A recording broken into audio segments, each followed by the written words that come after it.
ছাব্বিশে নির্বাচন, তৃণমূলের বিসর্জন। আমরা ভাতা চাই না, ভাতার সঙ্গে শিল্পও চাই, চাকরিও চাই।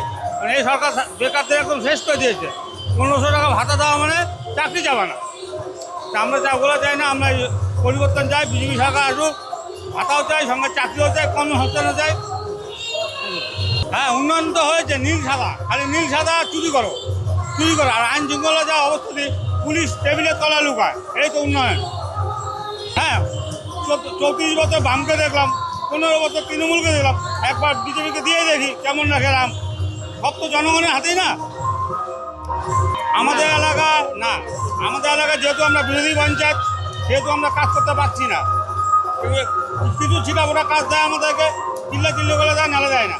কিছু করলে পুলিশের কাছে নালিশ, মিথ্যা কথা ফাঁসিয়ে দেয় আমাদের কর্মীদের, এবং অনেক কর্মী আছে মিথ্যা কথা ফাঁসিয়ে দেয়।